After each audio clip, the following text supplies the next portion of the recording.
Good evening, Bahamas. Coming up tonight, the Bahamas set to reopen for phase 1 in 2 weeks. We've got the breakdown. The unemployment rate skyrockets. Plus, Bahamians join nationwide protests in the U.S.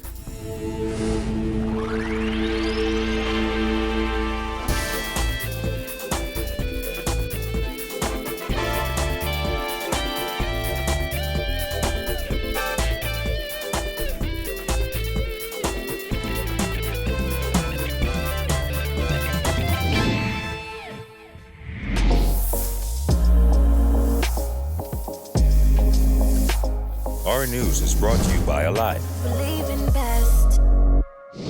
Welcome to Our News and thank you for joining us. I'm Kyle Joaquin. The Bahamas is set to open for visitors beginning June 15th. The Ministry of Tourism today announced that boaters, yachters, and private pilots will be allowed to travel to the Bahamas as of that date, with commercial airlines to resume international travel on July 1st.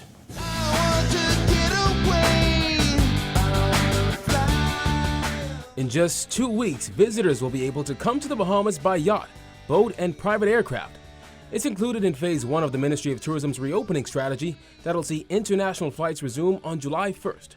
The tourism minister explains what happens during phase 1 on June 15th. Also during this phase, commercial airlines will be allowed to bring in Bahamian citizens, legal residents, homeowners, or the immediate family members. All returning persons will continue to obtain a molecular swab PCR COVID-19 test with a negative result.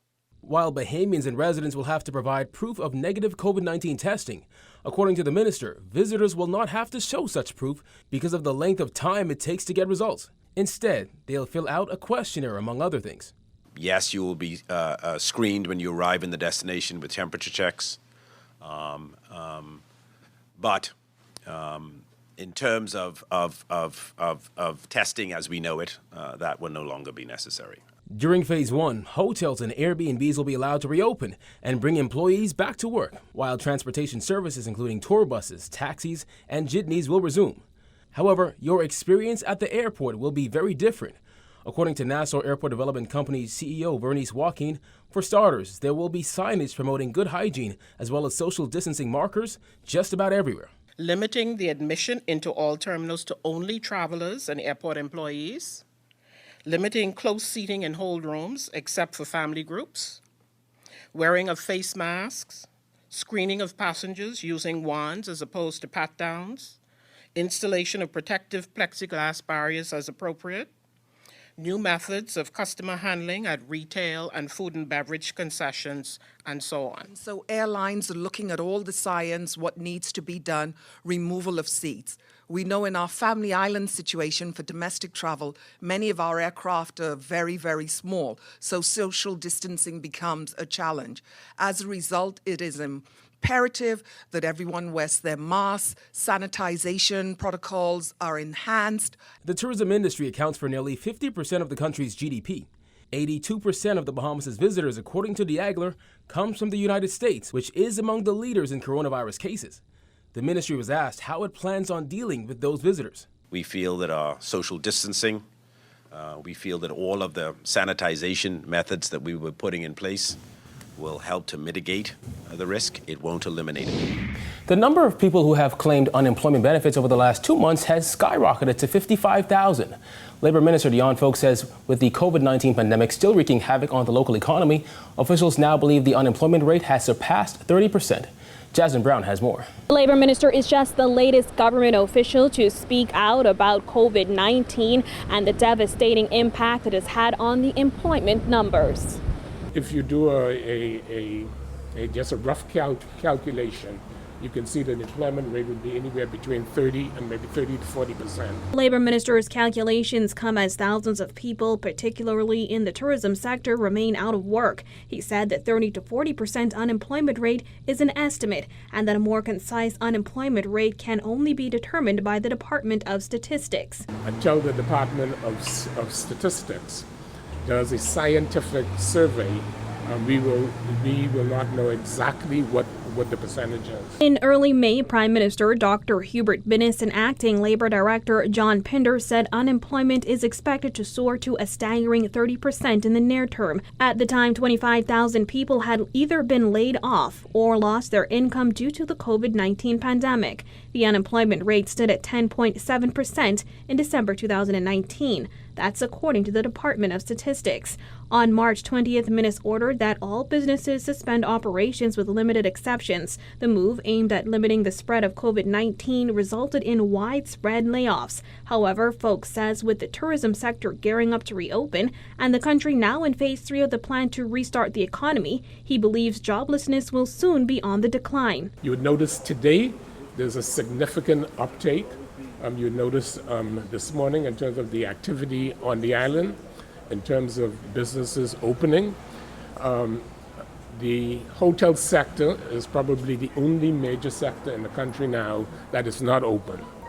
We're very hopeful that beginning the latter part of this month, that some of the major hotels will begin to open and the hotel workers could begin to return to work. Reporting for our news, I'm Jasmine Brown. Bahamians across the United States joining in the countrywide protests following the recent death of George Floyd at the hands of Minneapolis police. Andrew Knowles reports.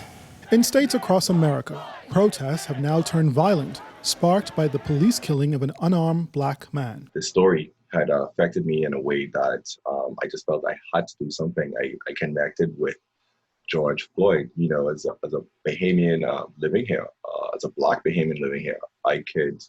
That could have easily, just as easily been me. Barry Williams is a Bahamian PhD student at the University of Miami, also a noted photographer.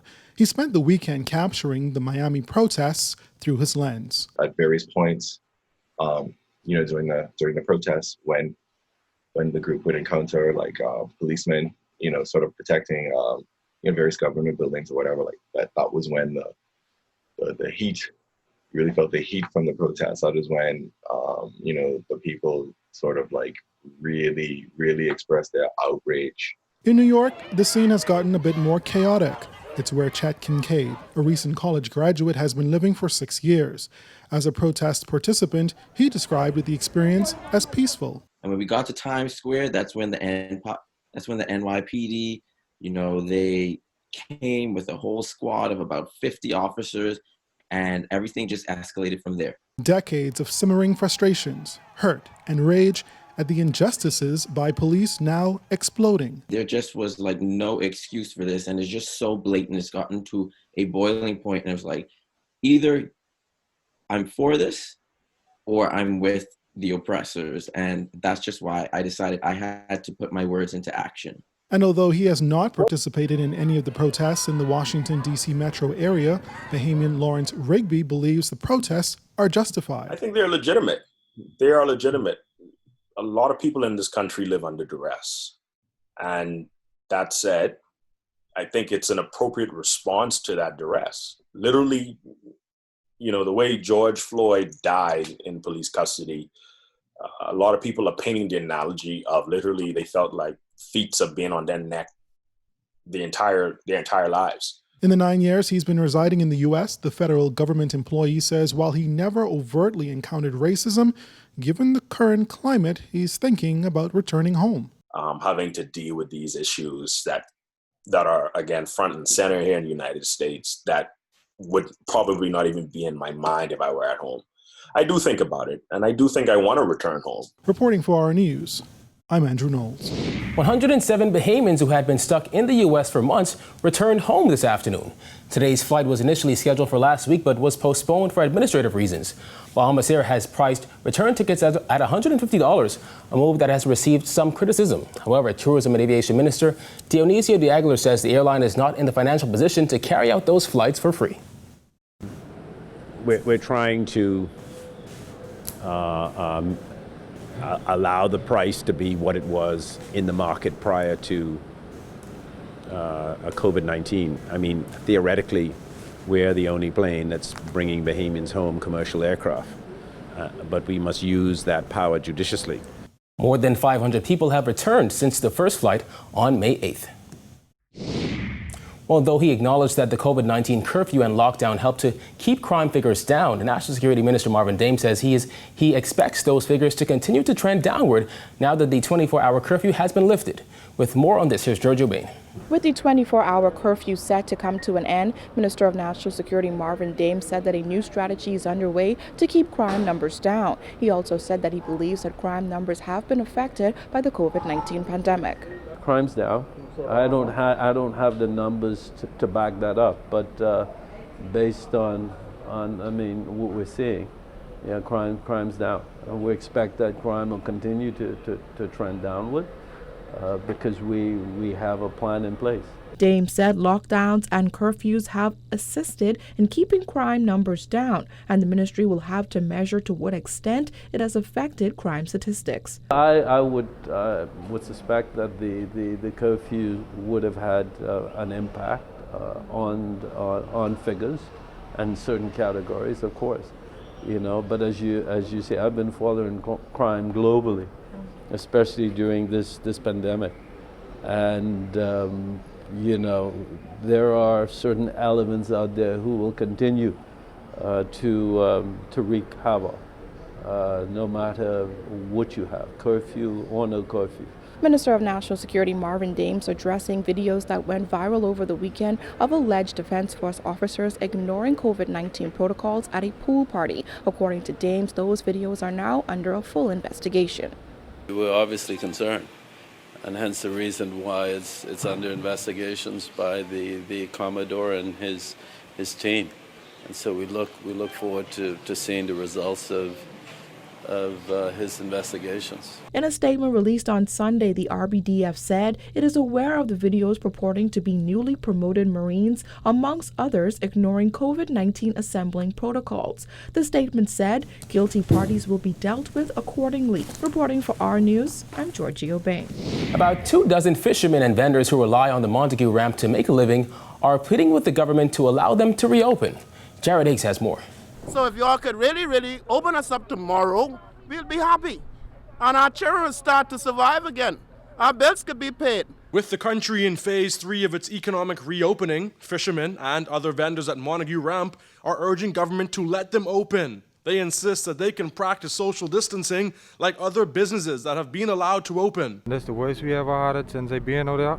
And things are really rough right now because you can't even make ends meet and pay for your bills, or sometimes you can't even go to the grocery shop. Hurricane season is on now, so we need to have some finances to protect our homes and so forth. The 24-hour curfew, which was in effect for nearly 2 months, ended today.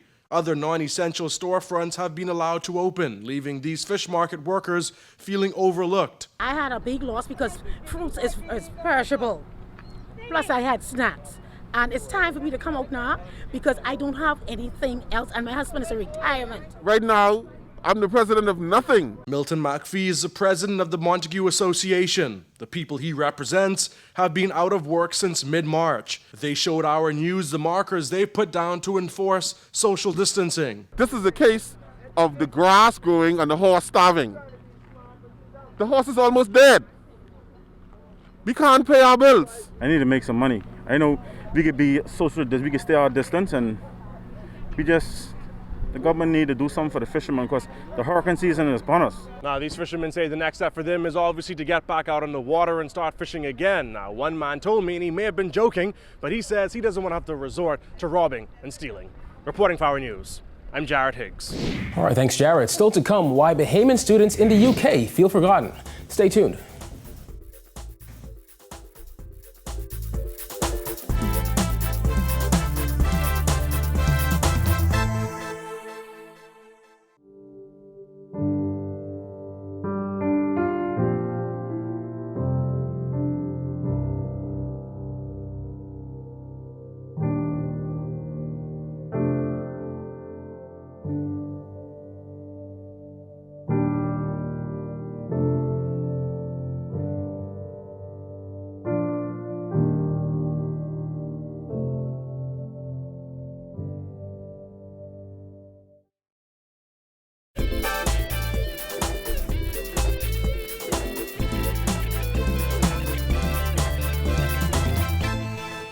With Grand Bahama International Airport still operating through a temporary facility and several of the island's hotels severely damaged by Hurricane Dorian, Tourism Minister Dionisio de Aguilar says that island's tourism industry is prepared for more of a reduced opening. As it relates to the other properties, they are coming on stream as best as they can. Obviously, we have a lot of Airbnb products there as well. And so they will be ready in a somewhat reduced format in terms of reduced inventory to receive the guests that will come. The purchase deal for the sale of the Grand Lucayan Hotel was signed early this year, making way for a $300 million development by Royal Caribbean International and the ITM Group.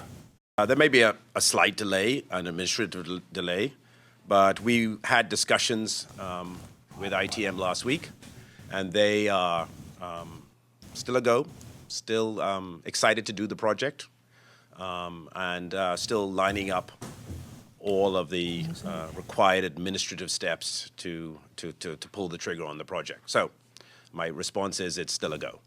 Bahamian students in the United Kingdom say they feel forgotten by the government. After Bahamians stuck in the U.S. were returned home on several flights, students in the U.K. are asking when it will be their turn. Jillian Gray has that. I've not had one direct, confirmed statement from the government about our status as students over here and what they're trying to do to get us home. I literally don't know. And that's one of the most infuriating things because, it's just like they closed the door. Bahamian student Azalea Pennerman has been stuck in England since the borders closed in March. Pennerman and 5 other students stuck in the United Kingdom joined a Zoom call organized by Bahamians Abroad Facebook group to vent their frustrations. They said they feel invisible, forgotten, and neglected as officials have not given them any information on when they'll be able to return home. I've been seeing news articles and stuff about Jamaica having gone to the UK and brought back their own citizens, and as well the flights that are going to Trinidad next week. I don't understand how, it's clearly possible to do something. I reached out to the High Council on a few occasions, and they just telling me to be patient, sign up for the group that they have to let them know that you're in the UK. And I said, okay. Kept calling for information to the point I had them on speed dial. There are more than 275,000 confirmed cases of COVID-19 in the UK. The students say they're coping the best way they know how. While some are gardening or cooking, others are simply trying not to watch the news as they say it gives them anxiety. Parents of 2 of the students were also on the call and said they have reached out to officials several times to see if something can be done. Some people have privately chartered jets from different parts of the States now that our country is more open to letting our people back with the testing, etc. However, to charter a private jet from the UK, there's only just, you're looking at thousands and thousands of dollars, which is outside most of our reach, which makes it impossible to do it as an individual thing. We need our government. We really need them to facilitate this, not to pay for it, but to facilitate it. The mandated negative COVID-19 test before re-entry may not work for citizens stuck in the UK. High Commissioner of the Bahamas to the United Kingdom, Alison Greenslade, said his office was unsuccessful in locating COVID-19 testing facilities for Bahamian citizens, as facilities in the UK are not testing people unless they display COVID-19 symptoms. The students say they have no problem going into quarantine once in the Bahamas. Reporting for our News, I'm Jillian Gray. All right, thanks, Jillian. Still to come, what Labor Day celebrations will look like this Friday. Stay tuned.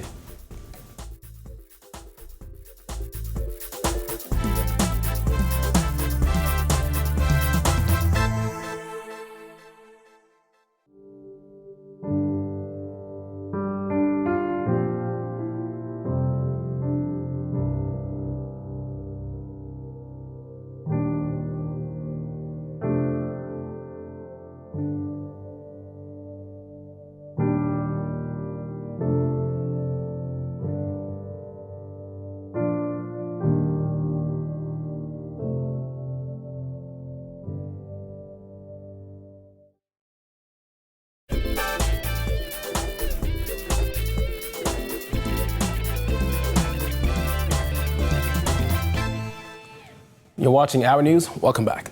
Labor Minister Dion Folk says events to recognize Labor Day on Friday will be limited due to the constraints caused by the COVID-19 crisis. While Labor Day has been marked by marches led by trade unions and their members, Folk says that has to be scaled back. This Labor Day will be different because of the health safety protocols. Will be limited what we can do to celebrate Sir Randall Fox Day on Friday.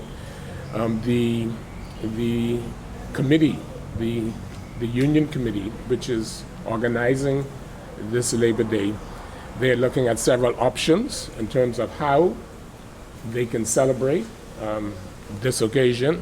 It would be totally different and very difficult to enjoy it in terms of bringing a lot of people together. The Labor Minister's comments come days after a heated row erupted in the Senate on Thursday evening over the 2020 Labor Day parade. Folk says there have been ongoing talks between the government and labor leaders to see how best to celebrate Labor Day and honor the 4 women who died during the 2018 parade. We want to remember our 4 fallen sisters who tragically died 2 years ago during the Labor Day parade. There was some special events that was planned around their memory. So we want to continue to express our condolences to their family. Still to come, teachers lament online learning challenges. Stay tuned.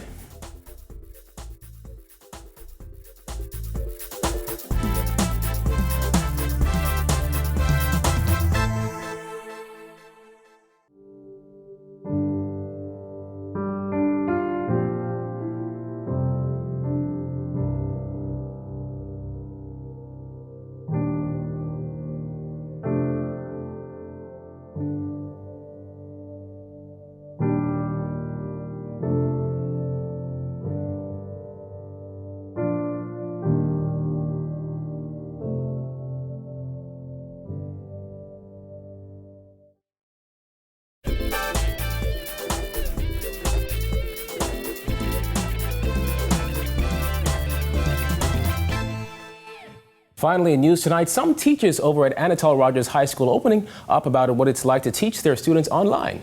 Language arts teacher Kendra King says not everybody is able to log on, and that's holding some kids back.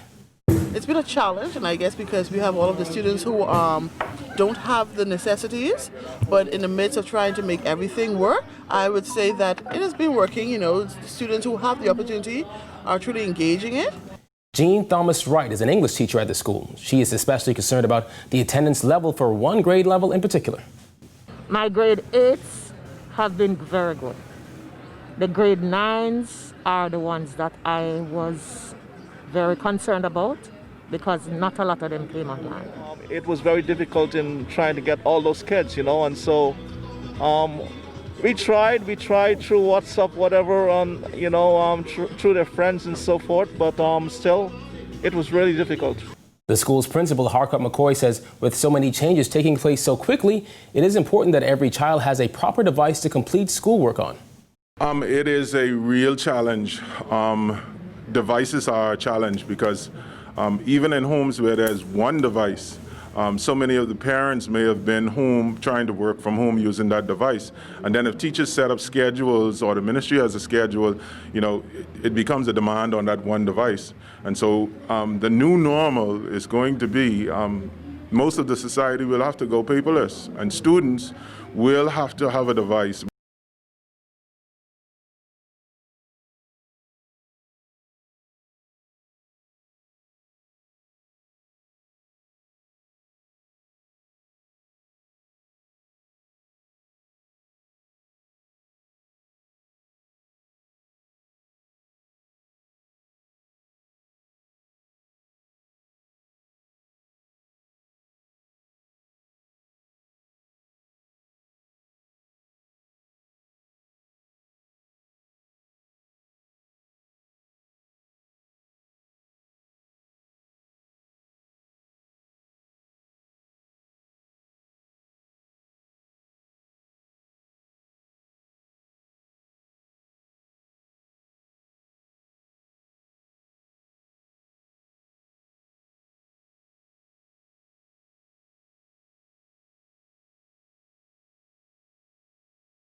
Thank you for joining us for Our News tonight. On behalf of the entire team, I'm Kyle Joaquin. Remember, you can catch Our News on the go with the Revigo Play app. Have a good Tuesday evening, Bahamas.